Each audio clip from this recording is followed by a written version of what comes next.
Capítulo 30. Matt me encontrou no chão ao pé da escada, mole como uma boneca de pano. Estava com um corte profundo ao lado do nariz. Teria rolado por todos os degraus. Ele ligou para a vovó Jem e me levou às pressas para o pronto-socorro. De lá, fui transferida para a unidade de terapia intensiva. Despertei com o som das pessoas em intensa atividade ao redor da minha cama. Matt não estava em lugar algum. Gritei por Matt e ele e Connie chegaram ao meu lado em segundos.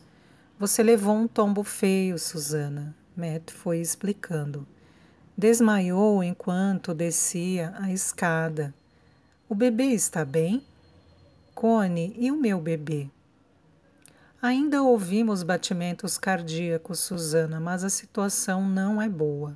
A sua pressão está altíssima, as suas proteínas estão disparando e... Ela fez uma longa pausa, o bastante para eu saber que havia outro grande E. E o que? Perguntei. Você está com toxemia. Deve ser por isso que desmaiou. É claro que eu sabia o que isso significava. Meu organismo não estava conseguindo filtrar toxinas, e elas estavam circulando pelo sangue, envenenando a mim mesma e ao bebê. Eu nunca tinha ouvido falar que isso poderia acontecer num estágio tão inicial da gravidez, mas Connie não se enganaria. Eu ouvia a explicação de Connie como sons desarticulados. Não conseguia montar as frases na minha cabeça. Parecia que alguma parte do meu cérebro não estava funcionando. Imaginei que podia até sentir o sangue intoxicado circular dentro de mim, como se eu fosse uma represa prestes a romper.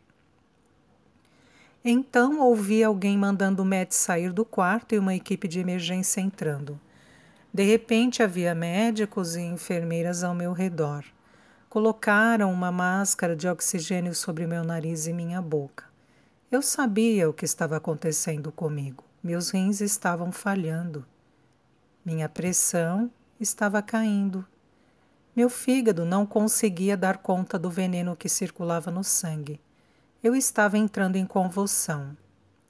Injetaram soro com a medicação na minha veia para parar as convulsões, mas então começou uma hemorragia. Eu sabia que estava apagando. Sabia muito mais do que gostaria de saber. Estava assustada, flutuando e caindo num túnel escuro, com paredes que pareciam se estreitar, arrancando o ar de mim. Eu estava morrendo. Matt ficou ao lado da minha cama dia e noite. Não me deixou sozinha um minuto e fiquei preocupada com ele. Nunca o amei tanto. Ele é o melhor marido, o melhor amigo que uma mulher poderia ter. Connie vinha me ver constantemente, 3 ou 4 vezes por dia. Ela é uma médica muito dedicada e uma grande amiga. Eu a ouvia e ouvia o papai, só não conseguia responder a nenhum deles, não sabia bem por quê. Pelo que consegui deduzir das conversas deles, sabia que havia perdido o bebê. Se eu pudesse chorar, teria chorado por toda a eternidade. Se pudesse gritar, teria gritado. Como não conseguia fazer nenhuma coisa nem outra, sofri no mais terrível silêncio do mundo. A tristeza ficou presa dentro de mim, e eu precisava botá-la para fora. A vovó Jim também ficou comigo por longos períodos, assim como meus amigos e médicos de Vineyard e até mesmo de Boston. Melanie Bourne e o marido Bill me visitaram todos os dias. Até mesmo Matt Wolff veio me ver e sussurrou palavras gentis. Escutava fragmentos do que as pessoas ao redor diziam. Se não for problema, quero trazer o Nick aqui hoje à tarde. Papai disse a Connie. Ele está com saudade da mãe. Acho que é importante que a veja. E então Matt completou. Nem que seja pela última vez, acho que eu devia chamar o Monsenhor Dwyer. Matt trouxe você ao meu quarto de hospital, Nicholas. E então você e o papai ficaram sentados ao lado da minha cama a tarde toda, contando histórias, segurando a minha mão e despedindo-se. Ouvia a voz de Matt falhando e ficava preocupada com ele. O pai dele já morreu há muito tempo. Matt tinha apenas 8 anos, mas ele nunca superou a perda. Ele nem fala sobre o pai. Tem muito medo de perder alguém de novo, e agora era a mim que ele estava prestes a perder. Eu ficava apenas esperando ali, ou pelo menos eu acreditava estar ali. Que outra explicação poderia haver? Como eu poderia ter ouvido como eu poderia ter ouvido seu riso, Nick? Ou você dizendo mamá para mim na escuridão do meu sono? Mas eu ouvi. A sua vozinha doce penetrou no meu abismo e me encontrou no lugar escuro e profundo em que estava presa. Foi como se você e o papai estivessem me acordando de um sonho estranho, como se suas vozes fossem um farol a me guiar. Esforcei-me para subir, para voltar, para alcançar o som das suas vozes. Para cima, para cima, para cima. Eu precisava ver você e o papai mais uma vez. Precisava falar com vocês mais uma vez. Então senti um túnel escuro fechando-se atrás de mim e achei que talvez tivesse encontrado a saída daquele lugar solitário. Tudo estava ficando mais iluminado, já não havia escuridão ao meu redor, apenas raios cálidos e talvez a luz acolhedora de Martha's Vineyard. Eu estava no céu antes? Tinha chegado ao céu agora? Qual era a explicação para o que estava sentindo? E aí o inesperado aconteceu. Eu abri os olhos. Oi, Susana. Matt sussurrou. Graças a Deus você voltou para nós. Capítulo 31. Kate. Havia um limite de leitura do diário que Kate conseguia suportar por vez. Matt a alertara sobre isso no bilhete. Algumas partes provavelmente serão difíceis de suportar. Agora Kate sabia que não era apenas difícil, mas avassalador. Estava passando por um momento em que começava a duvidar que houvesse finais felizes na vida real, mas havia. Existiam casais normais e equilibrados, como seus amigos Lynn e Phil Brown, que moravam no Westport, Connecticut, numa pequena chácara muito charmosa com seus 4 filhos, 2 cachorros e um coelho, que, até onde ela e seus colegas soubessem, continuavam apaixonados. No dia seguinte, Kate ligou para Lynn Brown e se ofereceu para cuidar das crianças naquela noite, uma oferta imperdível. Ela precisava passar um tempo com os Brown. Precisava do calor e do conforto de ter uma família por perto. Lynn desconfiou imediatamente. Kate, o que houve? O que está acontecendo? Nada, só estou com saudade de vocês. Pense nisso como um presente de pré-aniversário de casamento para você e Phil. A cavalo dado não se olham os dentes. Já estou na estação Grand Central, a caminho daí. Ela pegou o trem para o Westport e chegou à casa de Lynn e Phil às 7. Pelo menos não tinha precisado ficar até tarde no escritório. As crianças Ashby, Tori, Kelsey e Roscoe tinham na ordem 8, 5, 3 e 1 ano. Eles adoravam Kate, achavam-na maravilhosa. Amavam sua trança comprida e o fato de ela ser tão alta.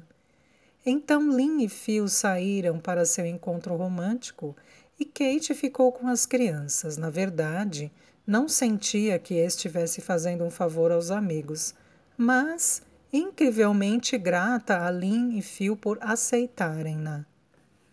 Eles haviam conhecido Matt Harrison e gostado dele. Estavam a par de boa parte do que havia acontecido entre ele e Kate. Também não conseguiam entender nada. Antes, Lynn achava que Kate e Matt estariam casados até o final do ano. A noite foi ótima. Os Brown tinham uma casinha de hóspedes que Phil vivia planejando reformar. Era aonde Kate sempre ia para brincar com os 4 pequenos.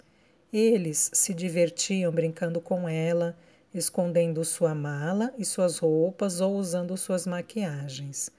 Kate tirou fotos das crianças, depois eles lavaram juntos a caminhonete de Lynn, andaram de bicicleta, assistiram à fuga das galinhas e comeram pizza. Quando Lynn e Phil chegaram em casa, perto das 11 da noite, encontraram Kate e as crianças dormindo sobre almofadas e colchas espalhadas no chão da casa de hóspedes. Na verdade, ela estava acordada e ouviu Lynn sussurrando ao marido. Ela é o máximo, vai ser uma ótima mãe. Isso fez os olhos de Kate se encherem de lágrimas e ela teve que sufocar um soluço enquanto fingia dormir. Kate ficou na casa dos Brown até sábado, quando pegou o trem das 18 horas de volta a Nova York.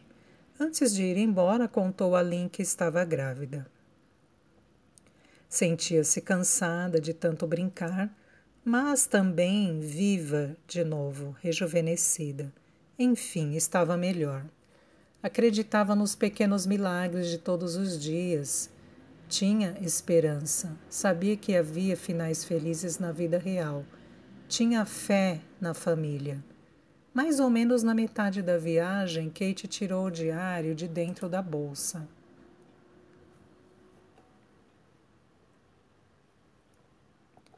Ela desceu do trem de Westport, na estação Grand Central, que havia sido restaurada e estava simplesmente linda.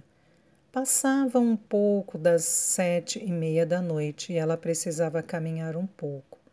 Manhattan estava congestionada, principalmente de táxis ou carros, com motoristas já tensos buzinando na volta do fim de semana.